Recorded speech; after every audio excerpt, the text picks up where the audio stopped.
Bienvenidas, criaturas analíticas, a un nuevo programa de civilización y geopolítica del canal Geopoder.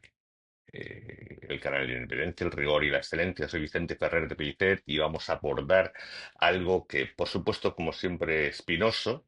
En este caso, vais a ver, vais a comprender mejor en lo que está sucediendo en Irán, en Oriente Medio, con un paralelismo que he establecido en qué momento Irán realmente ha perdido.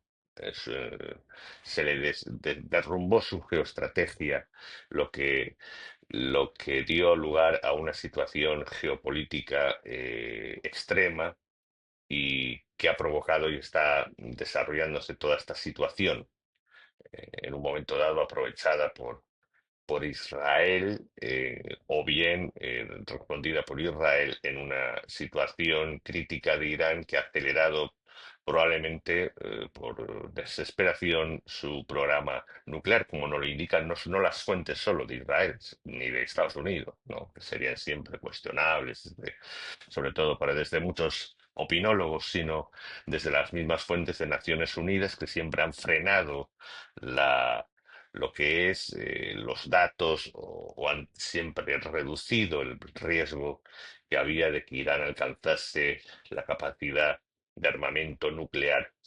Bien, vamos a comenzar. Comenzamos precisamente en, en esta situación, en cómo se ha desarrollado esta situación o cuál es en actual la situación que tenemos, que es de de un bombardeo masivo. Aquí tengo un gráfico interesante en la que se ven esto de rojo, es el riesgo de las trayectorias de las llamadas hipersónicas, es decir, que alcanzan 5 o 6 Mach, ¿eh? Y son las más peligrosas para Israel. Y las balísticas, la mayoría de ellas son estas líneas parabólicas que obviamente pues son bastante detectables. Bueno, el ataque de Irán, la respuesta de Irán está siendo masiva a ese primer ataque, a esos continuos ataques de Israel, aduciendo el riesgo inminente de un peligro nuclear. ¿Existe ese peligro nuclear? Hombre, no solo a Estados Unidos y no solo Israel lo ha comentado. Voy a nombraros un informe de Naciones Unidas, el informe reciente de la IAEA, que en inglés son las siglas de el Instituto para la Ciencia y la Seguridad Internacional en Naciones Unidas, que el 17 de mayo pasado ya declaraba que Irán tenía 408,6 kilogramos de uranio enriquecido, por encima del 60%.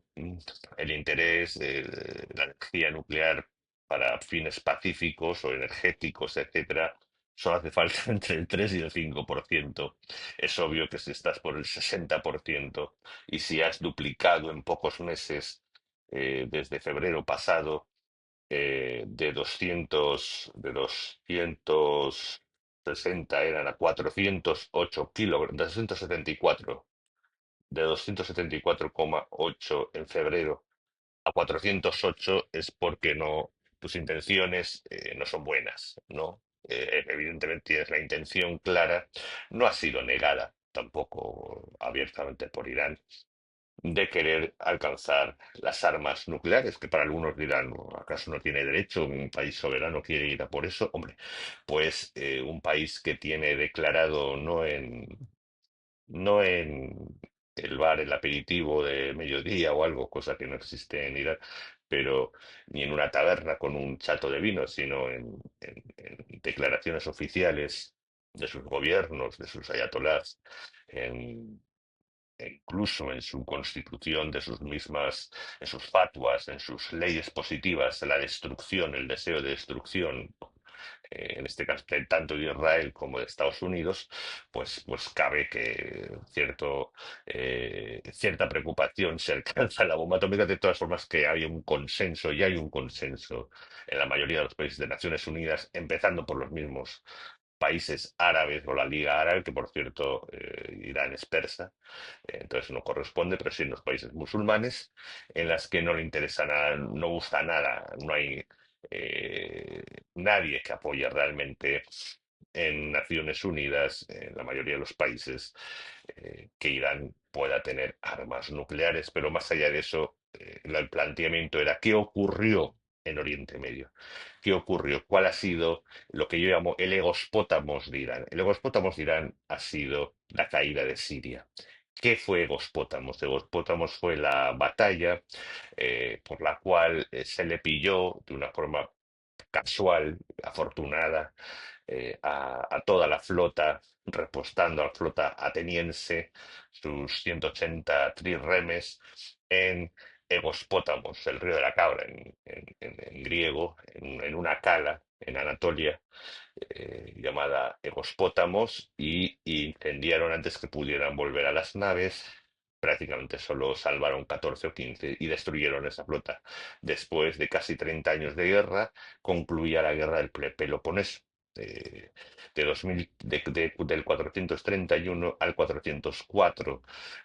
Una guerra que en realidad no dejaron de alimentar tanto Atenas como Esparta, y con esa estrategia de los hermanos mayores, que algunas te hemos dicho en este canal, el canal Geopoder, y que en el caso que hemos visto de Estados Unidos y Rusia crujiendo a Europa con el tema de la guerra de Ucrania, y que yo he planteado qué es lo que ocurrió exactamente con Irán y Netanyahu, un gobierno que estaba muerto, estaba hundido, a punto de desquebrajarse y de hundirse políticamente, cuando ocurre esa pieza que sacrificó Irán, que fue Hamas, en ese 7 de octubre terrible del 23, en el que se hace una matanza brutal, con unas fallas de inteligencia del Mossad difícilmente creíbles. ¿eh? Y es verdad que no hay ningún dato objetivo todavía que pruebe la implicación del mismo gobierno, pero incluso muchas fuerzas israelíes dudaron y dudan de Netanyahu y están pidiendo todavía explicaciones y documentación al Mossad, y un Mossad que ha demostrado una capacidad increíble, inteligencia, ser prácticamente la mejor inteligencia del mundo con este ataque masivo que tuvo, con infiltración de todo tipo, tanto física personal como de drones en Irán, y que es difícil de creer que hay que tolerase la permeabilización de semejantes cantidad de activos de Hamas que hicieron esa salvajada general que hicieron el 7 de octubre, más allá de todo lo razonable, ¿no? Y de lo racional, civilizatorio de algún tipo y de civilización. Mm, cui prodest? A quién benefició eso? En un principio a resucitar, desde luego, un gobierno que estaba muerto, el de Netanyahu, a punto de tener que disolver la Knesset y ir a elecciones. Y por otra parte, Irán sacrificaba una pieza, removiendo la posibilidad de que un partido que no fuera el Likud llegase al gobierno de Israel y pudiese reabrir el tema de paz, cosa que no le interesa nada a Irán tener a la fuerza principal de autoridad palestina, al Fatah otra vez al frente del protagonismo geopolítico en la zona y llevando a una posible paz, y que evidentemente eso le daba más opciones geopolíticas a Irán para seguir negociando el tema de la paz y sus intereses y la posibilidad de seguir vendiendo por atrás, a pesar de las sanciones, a China y a Rusia y a otros países que lo están haciendo de espaldas, ¿no? A las sanciones. Esa es la realidad, esa fue la gran jugada que era asumible por Irán. ¿Cuál fue su sorpresa? Que un tercer actor, Turquía, entró eh, en el tema que estaba ocurriendo en Siria desde hace años, como todos sabemos, y lo que era impensable que cayese el régimen de Assad, el Baas, cayese el gobierno Baas de Siria, ese partido histórico nacionalista y laico árabe de Siria, de los Assad, Bashar al-Assad, hijo de Hafez al-Assad, y que llevaba ya años, bastantes años gobernando, y cayó, algo que no nadie quería pensar. Obviamente Israel no iba a desaprovechar eso y ocupó inmediatamente mientras caía el régimen de Assad y era sustituido por un gobierno integrista, pero contra todo pronóstico apoyado por Occidente, porque detrás tenía Turquía, Turquía que le intercedió un golpe maestro que nadie se esperaba y que ya tiene a su disposición el reforzar sus provincias kurdas y poner a raya al independentismo kurdo, principalmente, aunque fuese dejando fuera de combate a la mismísima Rusia, que estaba demasiado preocupada en Ucrania para atender esos temas. Lo que no esperaba Irán era esa sorpresa que además provocó por la ofensiva israelí en el sur de Siria y obviamente por todas las vías de infiltración que le ofrecía para entrar en el sur del Líbano y infiltrar Hezbollah, que concluiría con esa fascinante, increíble operación de los celulares, de los teléfonos móviles que de pronto se dispararon, explotaron y mataron a prácticamente casi toda la cúpula y gran parte incluso de los oficiales medios.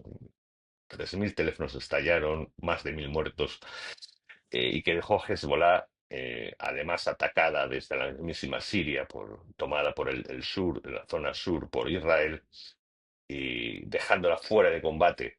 Eh, Así que de una, en menos de un año, Irán se quedaba sin sus piezas de Oriente Medio. Se quedaba sin Hezbollah, se quedaba sin Hamas y sobre todo su gran pieza fundamental se quedaba sin Siria. Además, con un Qatar ya firmando con Trump importantes negocios, hasta regalándole un avión, con lo cual, si tenía más o menos de parte suya, Qatar desapareció completamente, eh, acercándose a Trump y a los Estados Unidos. Así que puede ser comprensible que el régimen asustado acelerase el programa nuclear a toda prisa y por eso esa institución fundamental de Naciones Unidas sobre energía atómica, y no precisamente nos tenemos que fiar ni de Estados Unidos ni de Israel, esa institución de la ONU que siempre rebaja, siempre ha tratado de rebajar por no incentivar problemas en Oriente Medio, pues reconoció esa situación. Netanyahu le faltó tiempo para, bueno, aducir hace unas semanas. Había comprometido en la reunión del 7 de abril con Trump que iba a aguantar 60 días y que según sus informes estaban ya muy por encima de los 60, se estaban aproximando a los 80 o incluso llegar al 84 algunos informes y eso le daba, estaba a un paso de tener posibilidad de armamento atómico. Además, se estaban incrementando, como he indicado en esos gráficos, la capacidad que tienen de armas hipersónicas y cohetes de largo alcance. Se estaban detectadas ya esas fábricas y se estaban fabricando paralelamente. Es decir, la posibilidad de nueve, decía Netanyahu, como si es una o dos. Es decir, es absolutamente inasumible. En ese orden de cosas, se le dio, según esa reunión del 7 de abril, 60 días a Trump y en el 61 informaron a Trump que lo iban a hacer. Trump parece ser que dijo, o por lo menos lo ha expresado, y hasta ahora no hay nada que lo pueda desmentir, que le aconsejaron que no lo hiciesen, pero que lo respetaban, evidentemente. Pero había dado 60 días, no funcionó, y entonces iniciaron ese ataque masivo, además con una magistral maniobra. Bien, pasa igual que con Esparta, que le convenía esa jugada de los dos hermanos mayores en una guerra interminable de casi 30 años con Atenas, porque también le favorecía, igual que Atenas, el mantener a raya a Corinto y a Tebas. Después de Gospótamos, claro, ante esa posibilidad fortuita, Atenas se quedaba sin flota, había tenido una importante victoria 2 años antes, en el 406, pero al quedarse sin flota ya era imposible el mantener la guerra por parte de Atenas y tuvo que rendirse. Y fue la mismísima Esparta quien impidió, como pedía en Tebas, Corinto que fuese aniquilada Atenas, aduciendo que, bueno, es Atenas había hecho una gran labor por todos los griegos, por la Hélade, por el tema de las guerras médicas, las guerras contra los persas, y merecía ser al menos dejada viva, que se desarrollara, eso sí, cambiando el sistema. Esparta obligó a Atenas a derogar la democracia, a imponer lo que es el gobierno o la tiranía de los 30. Cambió el sistema. Es exactamente la estrategia que trata de hacer Israel. No puede permitirse que estalle Irán, no puede permitirse que sea otro Irak o un Siria, es decir, porque necesita un Irán, unos persas, un régimen fuerte, pero más capaz de tratar, de poder transar con la paz, como está haciendo con los pactos de Abraham, con países árabes, empezando por la misma Arabia y siguiendo por otros Emiratos, etcétera. Y lo que necesita y lo que quiere, y es la estrategia de Israel muy arriesgada, es la de tratar de cambiar el régimen. Bien, lo logrará, Esparta lo hizo, al menos mantuvo esa posibilidad, quedar viva Atenas con ese riesgo, mantuvo a raya otros 20 o 30 años, hasta que en la batalla de Leuctra en 374, perdón, Tebas por fin venció a Esparta, ¿no? Es decir, y acabó imponiéndose hasta la llegada de los macedonios. Eh, Hará eso, es decir, hará esa estrategia, se comportará.